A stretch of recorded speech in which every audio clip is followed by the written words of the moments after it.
नमस्कार, आदाब। आज की इस प्रोग्राम में हम बात करेंगे इज़राइल हिज़्बुल्लाह की जो युद्ध चल रही है उससे। हिज़्बुल्लाह का क्या प्लान है और इज़राइल का तो बहुत हौसले बुलंद हैं उनके।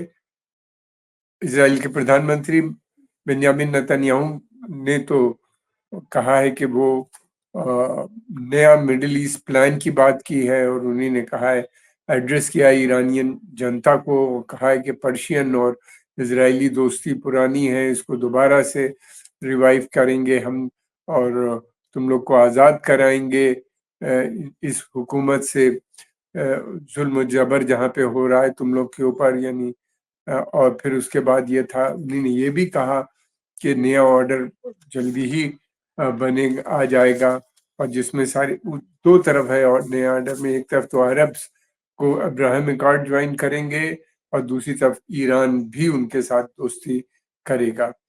अरबों से कहा है कि तुम्हारे जो तुम लोगों को डर ईरान से लगा हुआ है उसको हम दूर करेंगे, ताकि तुम लोग हमारे साथ मिलके एक, मतलब ये था कि तुम मिलके हम लोग एक नया मिडल ईस्ट बनाएंगे। और ये भी कहा जा रहा है कि उसके अंदर सारी चीजें, इन्वेस्टमेंट आएगा बहुत, ईरान से उन्हीं ने दिया कि बहुत इन्वेस्टमेंट आएगा। फिलहाल तो ईरान इसराइल से इन्वेस्टमेंट जा रहा है, मगर वो बात कर रहे हैं इन्वेस्टमेंट आएगा। बहरहाल शायद अमेरिकन इन्वेस्टमेंट की बात कर रहे होंगे और वो लोग उनके लिए। अब देखना ये है, सऊदी अरेबिया का भी जिक्र है कि सऊदी अरेबिया, उनका कहने का मतलब ये था कि ईरान की वजह से सऊदी अरेबिया ने अब्राहम अकॉर्ड नहीं ज्वाइन किया, ये मिलिटेंट ऑर्गेनाइजेशन। और उनका कि इन सब का एक एक करके या कलेक्टिव जो भी होगा, जो भी प्लान होगा, इनको वो हमेशा के लिए वहां से खत्म कर देंगे। इसराइल के ये भी कहा कि इसराइल के हाथ बहुत बड़े हैं ईरान से, कि वो ईरान तक आने में उन्हें कोई संकोच नहीं होगा।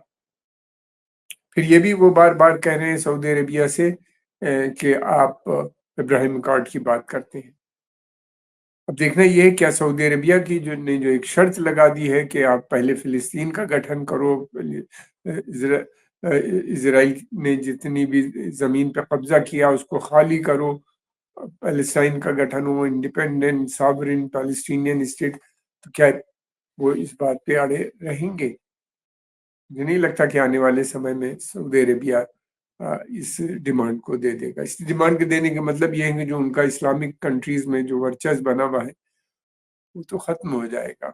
और जो उनके प्लान है, फिर दूसरी बात ये कि सऊदी अरेबिया का पिछले दिनों से जिस तरह के स्टेटमेंट आ रहे थे, वो स्वयं में अपना ख्वाब देख रहे हैं एक बड़ी पावर की शक्ल में इमर्ज करने में अगले एटलीस्ट 5-10 साल के अंदर इस्लामिक देशों में। फिर उसके अलावा ये भी है कि सऊदी अरेबिया का जो प्लान है वो इंडिपेंडेंट फॉरेन पॉलिसी और डेवलपमेंट का है, वो खुद एक बड़ी पावर के रूप में इमर्ज होने की वो बात कर रहे हैं।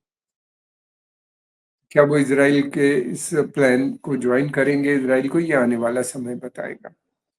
दूसरी बात ये भी है कि उन्हीं ने कहा है कि ये जो अ, आने वाले समय में ये जो एक्सेस ऑफ रेसिस्टेंस है, या जिनको वो आतंकवादी संगठन कहते हैं, ये सारे हूथी, हमास, हिजबुल्लाह, इराक और सीरियन मलेशियास, कहने थे इन सब का अंत होगा और ईरान वो पहुंचने की बात कर। और ये जो है अरब पर्शियन दोस्ती उनको याद आ रही है, पहले बहुत घनिष्ठ दोस्ती थी। गौरतलब बात यह है कि शाह ईरान के ज़माने में इज़राइल और ईरान के बड़े घनिष्ठ संबंध थे। और अमेरिकन फॉरेन पॉलिसी जो थी इन्हीं 3 पिलर पर टिकी हुई थी, इज़राइल, ईरान और टर्की। तीनों नॉन अरब स्टेट्स थी। इन तीनों स्टेट्स के माध्यम से अमेरिका जो था पूरे मिडिल ईस्ट को कंट्रोल करता था। लेकिन यह है कि इस रेवोल्यूशन के आने के बाद, इस्लामिक रेवोल्यूशन के बाद, अमेरिका ने ईरान और इजरायली रिश्तों में हम सब जानते हैं जो खटास पड़ी, और रेवोल्यूशन ही पूरा अमेरिका के खिलाफ था, शाह के खिलाफ था। तो वो उस तब से ये दुश्मनी चल रही है। सैंक्शंस लगे, इराक की वार हुई, इराक की वार को अरबों ने सपोर्ट इराक को किया, ईरान अकेला पड़ा, फिर उसका जो कुछ हशर वो हम सब जानते हैं। लेकिन यह है कि फ़िलहाल ईरान एक बहुत हाइली डेवलप और अ, ज़बरदस्त उन्हीं ने अपना इंफ्रास्ट्रक्चर और अ, स डेवलप किया है साइंस एंड टेक्नोलॉजी में, वो बहुत आगे आ चुके हैं। तो ये अ, क्या ये उसको ध्वस्त करने में कामयाब हो पाएँगे?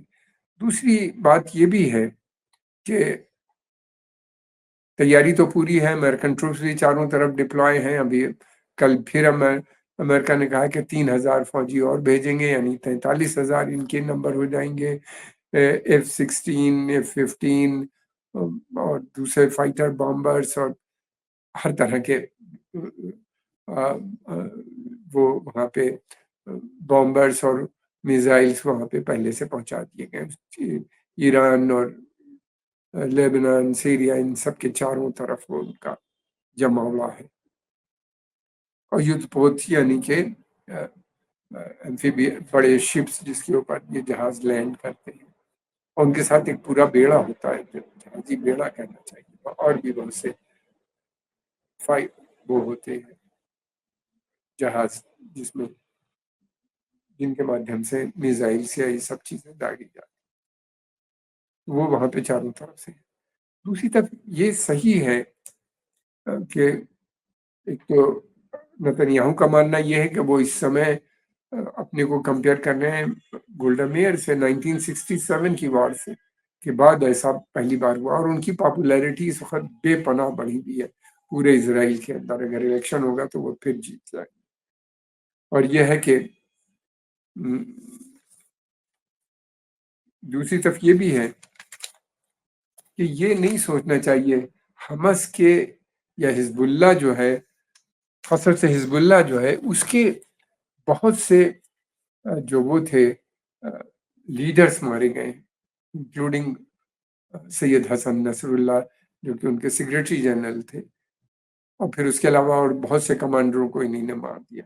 लेकिन हिजबुल्लाह अभी इंटैक्ट है, इसके पास वेपन्स भी हैं, मिसाइल्स भी हैं, ड्रोन्स भी है, और अ, लड़ाका फाइटर्स भी बहुत है, बड़े कमिटेड लोग हैं। अगर ये रीग्रुप करते हैं तो ये भी संभव हो सकता है कि ये युद्ध को वो लंबा खींच दें। इसी के कल शेख नईम जो हैं, कासिम जो इनके डिप्टी चीफ हैं, उनका स्टेटमेंट आया। उन्होंने कहा है कि हम जल्दी ही रीग्रुप होंगे, नया इलेक्शन होगा, सेक्रेटरी जनरल का की नियुक्ति होगी, और उन्होंने ये भी कहा है कि वो ईरान के अंदर और ईरान के बाहर लड़ाई जारी रहेगी, और नए कमांडर्स वगैरह की भी नियुक्ति हो जाएगी। और दूसरी तरफ पॉलिटिकल और मिलिट्री विंग जो है हिजबुल्लाह की, वो इंटैक्ट है। पॉलिटिकल लीडरशिप उनकी बहुत बड़ी है, और पार्लियामेंट के अंदर वो बहुत बड़ा रोल करते हैं, प्ले करते थे लेबनीज की। और फिर उसके अलावा ये भी है कि उनका सपोर्ट बेस भी मौजूद है।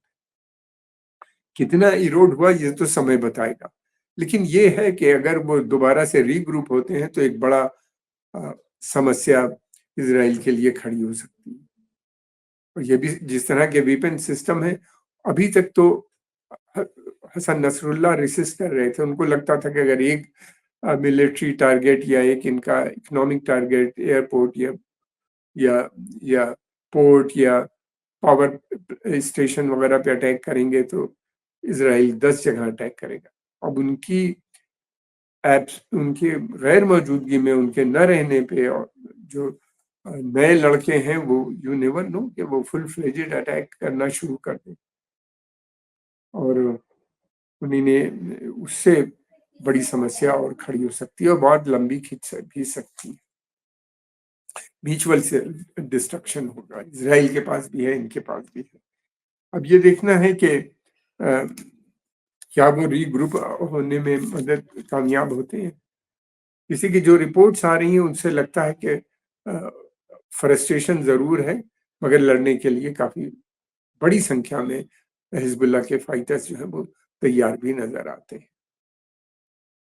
अगर ऐसा होगा, और दूसरी बात ये कि क्योंकि बहुत से ग्रुप हैं हमास, हिज़्बुल्लाह के अलावा जैसे हूती रेबल्स हैं, इराकी मलेशिया, सीरियन मलेशिया, अगर ये सब एक्टिवेट होते हैं एक समय में, तो युद्ध तो वैसे ही पूरे क्षेत्र में फैल जाएगा। और ये लोग फिर जो इनके अटैक्स होंगे वो तेल को डिसरप्ट करने की सबसे बड़ी कोशिश होगी। वो ये नहीं करेंगे, मुझे नहीं लगता कि वो सी में रोकने लगे, इसका शिपमेंट को रोकने की कोशिश करेंगे, बल्कि उनकी कोशिश ये होगी कि जो ऑयल इंस्टॉलेशन है सऊदी अरेबिया, यूएई या कतर वगैरह में, इनके ऊपर अटैक करने की। और उनके पास इतने असलहे हैं, वो एक बार कर भी चुके हैं सऊदी अरेबिया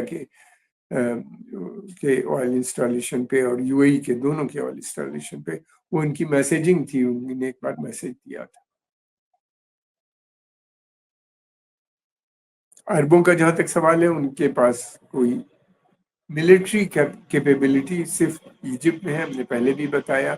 लेकिन इजिप्ट की जो सेना है वो एक जमाने से बिल्कुल अलग थलग पड़ी है, इसराइल और अमेरिकन के साथ मिलकर काम करते हैं। जॉर्डन की भी सेना अमेरिकन और इसराइली के साथ पूरी तरीके से नपती है। तो ये दो तो बड़े देश, अच्छे बड़े देश हैं। वो तीसरा बड़ा देश सीरिया है, जिसको अमेरिका और बहुत से अरब देशों ने, और फिर उसके अलावा अ, अ, तुर्की यानी तुर्की ने मिल के सबने उसको डिस्ट्रॉय कर रखा है। वो बड़ा देश था। इराक एक बड़ा देश था, उसके पास बड़ी सेना थी, आर्मी थी। वो सद्दाम हुसैन ने जो गलत सलत कदम उठाए कुवैत में जाके, और फिर अमेरिकन ने तब से उनको लगातार कमजोर करते। तो बड़ी सेनाएं तो इराक और सीरिया के पास थी। जो नेशनलिज्म की बात करते थे, इसराइल के खिलाफ थे, उनको तो अमेरिका ने और सीरिया, तीनों जगह की पहले ही ध्वस्त कर दी। तो अरबों के पास bargaining capacity military point of view देखा जाए तो नहीं है। तेल है, लेकिन तेल का वो इस्तेमाल नहीं जानते, वेपनाइज नहीं कर पाते। हालांकि एक बार 73 में शाह फैसल ने किया था। अब ये है कि क्या करेंगे, वो इसका इस्तेमाल करेंगे, किस तरीके से आएंगे, क्या इसराइल के साथ मिलके ये मिलिटेंट ग्रुप की मदद करेंगे इनके समाप्ति के लिए। इसलिए कि पर्शियन अरब राइवलरी भी बहुत घनिष्ठ है, बहुत पुरानी है, हम बहुत अच्छी तरीके से जानते हैं उसके बारे में।